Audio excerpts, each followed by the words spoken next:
अपने जीवन में हर समय जितना सीखो, तुम्हारा जीवन अवश्य ही सफल बन जाएगा। ऐसा गौतम बुद्ध ने कई वर्षों पहले अपने शिष्यों से क्यों कहा था? इसके पीछे का रहस्य क्या है? इस रहस्य को हम आज के इस वीडियो में एक कहानी के माध्यम से जानेंगे। तो बिना देर किए उस कहानी की शुरुआत करते हैं। एक बात प्रसिद्ध थी कि वो कुछ लोगों को तो सीधे अपना शिष्य बना लेते थे और बौद्ध संघ में शामिल कर लेते थे, लेकिन कुछ लोगों को अपना शिष्य बनाने से पहले वो उन्हें कुछ दिनों के लिए शमशान घाट में जाकर रहने के लिए कहते थे और फिर उसके बाद ही संघ में शामिल करते थे। तो आखिरकार वो ऐसा क्यों करते थे, इसे हम जानेंगे आज के इस कहानी के माध्यम से। एक दिन महात्मा बुद्ध से दूर हिमालय से एक व्यक्ति मिलने आता है और वह बुद्ध से कहता है, मैं आपके संघ में शामिल होना चाहता हूँ। कृपया करके आप मुझे दिशा दीजिए और अपने संघ में शामिल होने दीजिए। ये बातें सुनने के बाद गौतम बुद्ध उस व्यक्ति की आंखों में देखते हैं और कहते हैं, मैं तुम्हें संघ में शामिल नहीं कर सकता। अगर तुम्हें संघ में शामिल होना है तो उससे पहले तुम्हें एक पूरा दिन और रात श्मशान में गुजारनी पड़ेगी। ये सुनते ही वह व्यक्ति डर जाता है और कहता है, बुद्ध, ये कैसी शर्त है? दिन में तो ठीक है, लेकिन मैं रात को श्मशान में नहीं रुक सकता। बुद्ध ने पूछा, रात में क्यों नहीं रुक सकते? व्यक्ति ने कहा, क्योंकि रात होते ही श्मशान में भूत, प्रेत और आत्माएं घूमने लगती हैं। बुद्ध ने पूछा, क्या तुमने कभी किसी भूत, प्रेत या आत्मा को अपनी आंखों से देखा है? व्यक्ति ने कहा, नहीं बुद्ध, मैंने अपनी आंखों से इसे तो नहीं देखा, लेकिन मैंने लोगों के मुंह से भूत, प्रेत और आत्माओं के होने की कहानियां जरूर सुनी हैं और मैंने कुछ लोगों को भूत प्रेत लगते भी देखा। ऐसे लोग बहुत अजीब अजीब सी हरकतें करने लगते हैं। बुद्ध ने कहा, तो फिर यह तुम्हारे लिए एक बहुत ही सुनहरा मौका है ये जानने का कि क्या सच में भूत, प्रेत और आत्माएं होती भी है या नहीं। व्यक्ति ने कुछ देर तक सोचा, फिर कहा, ठीक है बुद्ध, अगर आपकी यही शर्त है तो एक पूरे दिन और एक पूरी रात के लिए मैं शमशान में रुक जाऊंगा। इसके बाद वह व्यक्ति गौतम बुद्ध से आज्ञा लेकर अपने घर वापस चला जाता है। सुबह होते ही व्यक्ति फिर बुद्ध के पास आता है और शमशान जाने की आज्ञा मांगता है। बुद्ध ने कहा, ठीक है, तुम शमशान जा सकते हो, लेकिन एक बात का ध्यान रखना, पूरे दिन और रात में तुम जो कुछ भी वहां देखोगे या जो भी घटना तुम्हारे साथ वहां घटेगी, वो सब कुछ तुम मुझे आकर बताओगे। उसने कहा, ठीक है, मैं आपको बता दूंगा। इसके बाद वह व्यक्ति शमशान के लिए निकल पड़ता है। उसके जाते ही बुद्ध अपने दो शिष्यों से कहते हैं, तुम दोनों उसके पीछे जाओ और उसका ध्यान रखना, लेकिन ध्यान रहे उसे यह बात पता नहीं लगनी चाहिए कि तुम दोनों उसके आसपास ही हो। वे दोनों शिष्य भी चुपचाप उस व्यक्ति के पीछे पीछे शमशान की तरफ चले जाते हैं। एक पूरा दिन और रात शमशान में गुजारने के बाद अगली सुबह वह व्यक्ति गौतम बुद्ध के पास वापस आता है। बुद्ध ने पूछा, बताओ, क्या तुमने देखा वहां? व्यक्ति ने कहा, बुद्ध, मेरे श्मशान में पहुंचने के कुछ देर बाद मैंने देखा कि वहां एक अर्थी आई। उसके पीछे एक बड़ी भीड़ थी। वह अर्थी एक बूढ़े व्यक्ति की थी। उस बूढ़े व्यक्ति के चारों बेटों ने अर्थी को कंधा दे रखा था। चारों बहुत दुखी दिखाई पड़ रहे थे। वही अर्थी के पीछे चलने वाले कुछ लोग बातें कर रहे थे कि अच्छा इंसान था बेचारा, लेकिन अब नहीं रहा। वहीं कुछ लोग ये भी कह रहे थे कि अच्छा हुआ इसके साथ बेचारा बूढ़ा बिना किसी ज्यादा दर्द और पीड़ा के इस दुनिया से चला गया। इसी तरह और भी लोग उसके बारे में तरह तरह की बातें कर रहे थे। फिर उस बूढ़े को चिता पर लिटाया गया और उसके बड़े बेटे ने उस चिता को अग्नि दी। फिर सभी लोग वहीं पास के ही तालाब से नहाकर वहां से चले गए। उसके बाद मैं काफी देर तक वहीं बैठा हुआ उस जलती हुई चिता को देखता रहा। फिर जब दोपहर हुई तो वहां एक और अर्थी आई जो कि एक जवान औरत की थी। उस औरत का पति उस अर्थी के आगे चल रहा था। वह बहुत दुखी था। उसकी आंखों से आंसू बह रहे थे। अर्थी के पीछे चलने वाले कुछ लोग कह रहे थे कि बहुत गलत हुआ, इस लड़के के साथ इतनी सी उम्र में ही इसकी पत्नी ने इसका साथ छोड़ दिया। अभी तो बेचारे की पूरी जिंदगी पड़ी है। 2 छोटे बच्चे हैं, वह अकेले कैसे उनकी परवरिश करेगा? भगवान ने बहुत गलत किया। इसके अलावा वहां कुछ महान ज्ञानी व्यक्ति भी थे जो उस मृत्यु स्त्री के पति को समझा रहे थे कि रो मत, क्योंकि आज नहीं तो कल उसे यहां से जाना ही था। किसी को पहले ही तो किसी को बाद में, लेकिन एक दिन सबको यहां जाना है। कोई मृत्यु से बच नहीं सकता, सब कुछ यहीं रह जाता है। इसलिए हमें क्रोध, चिंता, लालच और बुरे कर्मों से बचना चाहिए। और इसी तरह की और भी ज्ञान की बातें वो सभी ज्ञानी व्यक्ति आपस में करते रहे थे। फिर उस स्त्री के पति ने उसकी चिता को अग्नि दी और जोर जोर से रोने लगा। उसे रोता देख कुछ लोग उसे सांत्वना देने आ गए। फिर उन सभी लोगों ने भी पास के ही तालाब से स्नान किया और वहां से चले गए। मैं इस बार भी बैठा हुआ उस स्त्री की चिता को जलते देखता रहा। जब शाम होने को थी तो वहां 2 अर्थियां और आई एक अर्थी महंगे फूल मालाओं से सुसज्जित। उसके पीछे जो लोग थे वो बड़े खानदान से लग रहे थे और उसके पीछे लंबी भीड़ भी थी। देखने से ही लग रहा था कि यह किसी अमीर व्यक्ति की अर्थी है। दूसरी अर्थी बहुत ही साधारण सी थी और उसके पीछे बहुत ही कम लोग थे। वह जरूर ही किसी बहुत गरीब व्यक्ति की अर्थी रही होगी। अमीर व्यक्ति की चिता को चंदन की लकड़ी से तैयार किया गया था, जबकि गरीब व्यक्ति की चिता को साधारण लकड़ी। अमीर व्यक्ति की चिता को पहले अग्नि दी गई, फिर गरीब व्यक्ति की चिता को। बुद्ध ने पूछा, क्या तुम्हें उनकी चिताओं में कोई अंतर दिखा? व्यक्ति ने कहा, नहीं, मुझे तो कोई अंतर नहीं दिखा। दोनों के शरीर एक समान ही जले और अंत में राख हो गए। बुद्ध ने पूछा, फिर क्या हुआ? व्यक्ति ने कहा, उसके बाद रात हो गई और वहां कोई नहीं आया। बुद्ध ने फिर पूछा, क्या तुम्हें वहां रात में भूत प्रेत और आत्माएं दिखी?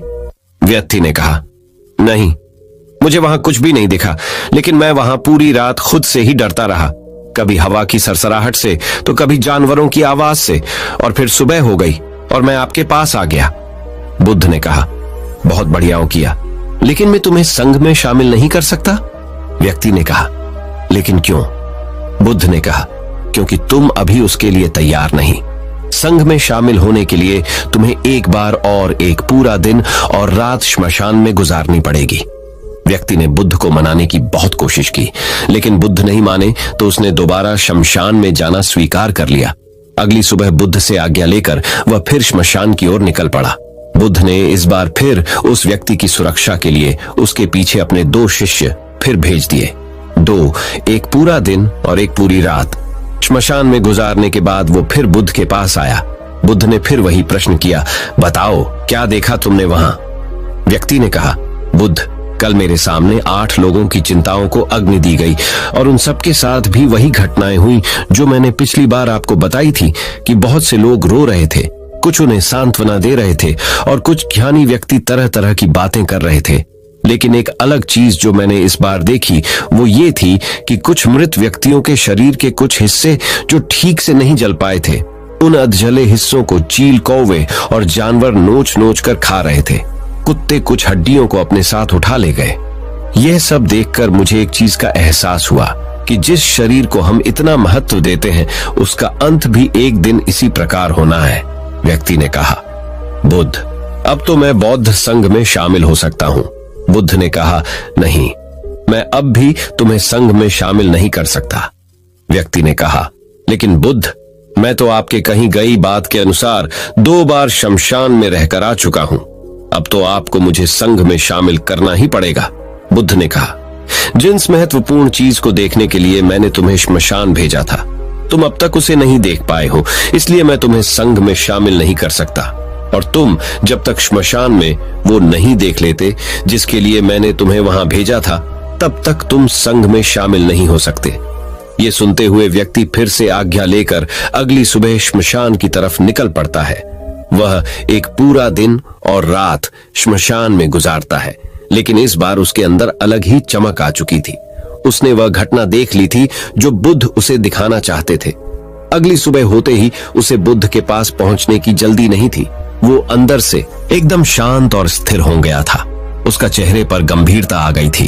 वह धीरे धीरे चलता हुआ गौतम बुद्ध के पास पहुंचा और उन्हें प्रणाम कर बिना कुछ बोले शांति से बैठ गया। बुद्ध ने फिर वही प्रश्न किया, क्या देखा तुमने वहां? व्यक्ति ने कहा, मैंने देखा कि 4 लोग मुझे अर्थी में लिटाकर शमशान की तरफ ला रहे हैं। लोग मेरी अर्थी के ऊपर फूल मालाएं फेंक रहे हैं। एक बहुत बड़ी भीड़ मेरी अर्थी के पीछे पीछे चल रही है। मेरे पिता, जो कि मेरी मौत से बहुत दुखी हैं, वो रोते हुए मेरी अर्थी के साथ चल रहे हैं। मेरा छोटा भाई भी मेरी मौत से बहुत दुखी है और रो रहा है। कुछ लोग मेरे भाई और पिता को समझा रहे हैं और उन्हें सांत्वना दे रहे हैं, भीड़ में चल रहे हैं। कुछ लोग भी मेरी मौत से दुखी हैं और कुछ दुखी होने का दिखावा कर रहे हैं। भीड़ में से कुछ लोग बातें कर रहे हैं कि अच्छा इंसान था, अभी उम्र ही क्या थी बच्चे की, लेकिन भगवान ने इसे इतनी जल्दी बुला लिया। और भी लोग मेरे बारे में तरह तरह की बातें कर रहे हैं। फिर मेरी अर्थी को श्मशान की जमीन में रख दिया गया। मैं सांस लेना चाहता था, लेकिन मेरे अंदर सांस नहीं थी। मैं अपने हाथ पैरों को हिलाना चाहता, लेकिन मैं हिला नहीं पा रहा था। मैं अर्थी से उठकर अपने पिता को गले से लगाना चाहता था और अपने छोटे भाई से ये कहना चाहता था कि माता पिता का ध्यान रखना, क्योंकि अब तुम ही हो जिसे पूरे घर को संभालना है। उसके बाद मुझे उठाकर चिता में लिटा दिया गया।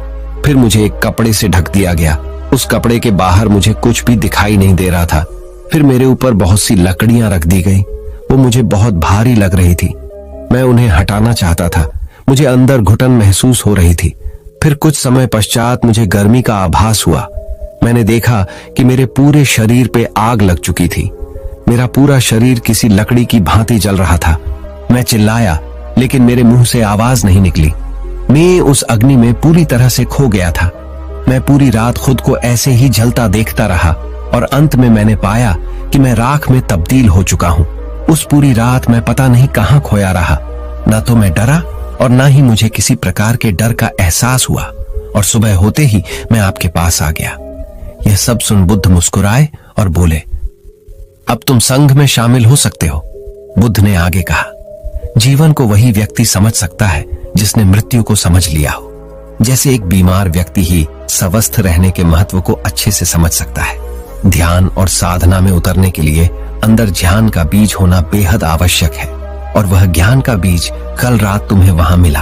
तुमने वहां जाकर यह महसूस कर लिया कि तुम्हारा शरीर नश्वर है और तुम्हारे साथ कुछ भी नहीं जाने वाला, सब यहीं रह जाएगा।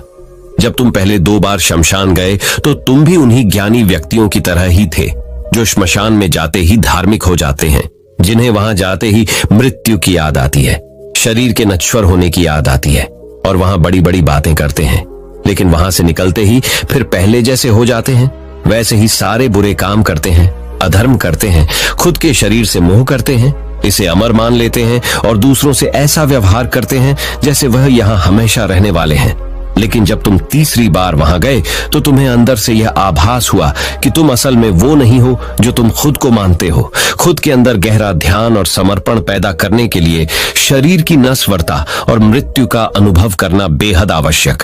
अब जो ज्ञान का बीज तुमने कल रात वहां पाया है, उसे अपने ध्यान में परिवर्तित करना है और उसे इतना बड़ा करना है, जो व्यक्ति तुम्हारे पास आए उसकी समस्या को तुम आसानी से दूर कर सको। सीखा। इस कहानी से हमें शिक्षा मिलती है कि हमारा शरीर नश्वर है। किसी व्यक्ति ने जन्म लिया है तो उसकी मौत निश्चित है। इसलिए हमें क्रोध, लालच और काम वासना आज ही छोड़ देनी चाहिए। पता नहीं आज हम हैं कि ये कल भी होंगे, इसलिए हमें वर्तमान समय में अच्छे काम करने चाहिए। तो चलिए अब हम जानते हैं मन का कीचड़ कैसे साफ करें, गौतम बुद्ध की एक रहस्यमयी कहानी से। तो चलिए उस कहानी की शुरुआत करते हैं। मन का कीचड़। भगवान गौतम बुद्ध की हर जिम्मेदारी का हल मिलेगा। हर एक व्यक्ति के जीवन में ऐसा क्यों है? ऐसा इसलिए है क्योंकि हम कहीं ना कहीं अपने मन के मैल को, मन के कीचड़ को साफ नहीं रख पाते हैं। यूं कहें तो उसका सही समाधान नहीं निकाल पाते हैं। खैर चलिए मैं आपको एक कहानी सुनाता हूं। शायद आपको इस कहानी से इस सवाल का हल मिल जाए। गरीब किसान जिम्मेदारी से परेशान होकर किया परिवार का किया त्याग। प्रथम अध्याय। महात्मा गौतम बुद्ध के समय की बात है। एक गांव में एक किसान अपनी पत्नी और 2 बच्चों के साथ रहता था। वह किसान बहुत ही ज्यादा परेशान रहता था। अपने 2 बच्चों और पत्नी की जरूरतों को पूरा नहीं कर पाता था। शायद यही उसकी परेशानी की सबसे बड़ी वजह थी। समय बीतता गया, उसकी परेशानियां परिवार की जरूरतों के साथ बढ़ती ही जा रही थी। वह दिमाग से और मन से बहुत अशांत रहने लगा था। कहीं ना कहीं बहुत ज्यादा दुखी हो गया था अपने परिवार की जरूरतों को नहीं पूरा कर पाने की वजह से। एक दिन उसने यह फैसला लिया कि वह अपने घर को, अपने परिवार को, अपने बच्चों को छोड़कर कहीं दूर चला जाएगा। अंततः वह मनहूस दिन और काली रात आ गई जिस दिन वह अपने परिवार को, अपने बच्चों को, अपनी पत्नी को छोड़कर घर से कहीं दूर चला गया। किसान और गौतम बुद्ध का मिलाप। द्वितीय अध्याय।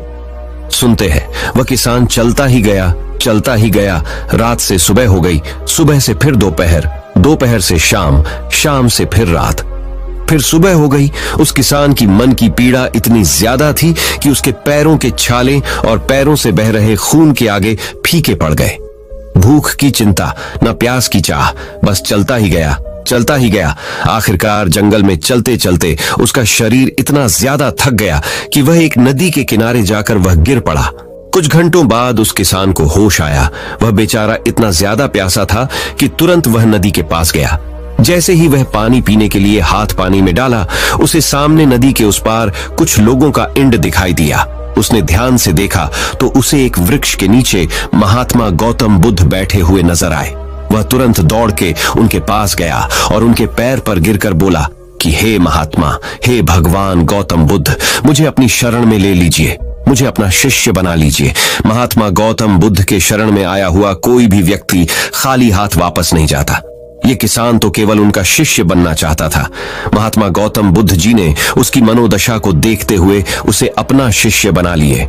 अब किसान के मन का कीचड़ से मुक्ति कैसे हुई, चलिए जानते हैं अंतिम अध्याय। महात्मा गौतम बुद्ध और उनके शिष्य वहां पर केवल विश्राम कर रहे थे। उनका विश्राम भी पूरा हो चुका था। वह किसान भी अब महात्मा गौतम बुद्ध जी का शिष्य बन चुका था। अब समय हो चला था आगे की यात्रा को पूरा करने का। गौतम बुद्ध और उनके शिष्य आगे बढ़ते चले गए। कुछ दूर निकल जाने के बाद गौतम बुद्ध जी को बहुत जोर की प्यास लगी। उन्होंने अपने इस नए शिष्य अर्थात किसान से बोला कि प्रिय शिष्य, जाओ, पास में एक सरोवर है, वहां से मेरे लिए पानी लेकर आओ। किसान बोला, जो आज्ञा भगवान। किसान सरोवर की तरफ चल दिया।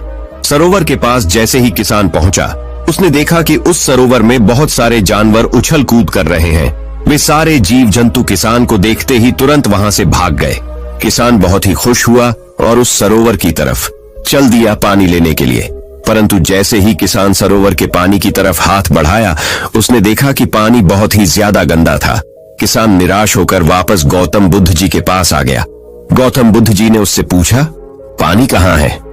किसान ने दुख भरे शब्दों के साथ कहा, हे महात्मा, मैं जैसे ही उस सरोवर के पास पहुंचा तो मैंने देखा कि उस सरोवर में काफी सारे जीव जंतु उछल कूद कर रहे थे और उनके उछल कूद करने की वजह से उस सरोवर के जमीन के तल में बैठी हुई सारी गंदगी, सड़े हुए पत्ते उस पानी में घुल मिलकर एक कीचड़ का रूप ले लिए थे। यही कारण है कि मैं वह पानी लेकर नहीं आया, क्योंकि वह पानी नहीं कीचड़ हो चुका था।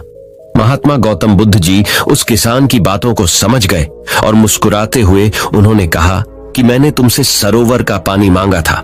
मैंने ये नहीं कहा था कि पानी अगर गंदा हो तो पानी लेकर मत आना। उन्होंने अपने दूसरे शिष्य से अनुग्रह किया कि जाओ और सरोवर से पानी लेकर आओ। उनका दूसरा शिष्य निकल पड़ा पानी को लाने के लिए और कुछ देर पश्चात वह पानी लेकर वापस आ गया। आश्चर्य की बात तो यह थी कि दूसरे शिष्य द्वारा लाया हुआ पानी बिल्कुल साफ था और उससे भी बड़ी असमंजस की बात यह थी कि सारे के सारे शिष्य बड़े ही आश्चर्यचकित हो गए कि यह करिश्मा कैसे हो सकता है, क्योंकि पहले शिष्य ने तो यह बताया था कि पानी कीचड़ हो गया था। महात्मा गौतम बुद्ध जी ने सारे शिष्यों को यह बताया कि जब सारे जीव जंतु उस पानी में उछल कूद कर रहे थे, तब उस दौरान उस सरोवर के पानी के तल में बैठी हुई सारी गंदगी, सड़े गले हुए पत्ते सब घुल मिलकर कीचड़ रूपी पानी का रूप ले लिए थे। परंतु जितने समय में प्रथम शिष्य वापस आया और दूसरा शिष्य वापस गया, उतने समय में उन जीव जंतुओं के भाग जाने के पश्चात उस सरोवर का पानी धीरे धीरे शांत हो गया था। और जैसे जैसे सरोवर का पानी शांत होता गया, उस सरोवर के कीचड़ रूपी पानी में खुली हुई सारी सड़ी गली पत्तियां और मिट्टी धीरे धीरे शांत होकर उस सरोवर के तल में जाकर बैठ गई, जिससे उस सरोवर का पानी शांत होकर साफ हो गया तथा सारे गले हुए सड़े हुए पत्तियां भी शांत होकर आराम से उस सरोवर के तल में जाकर बैठ गए थे।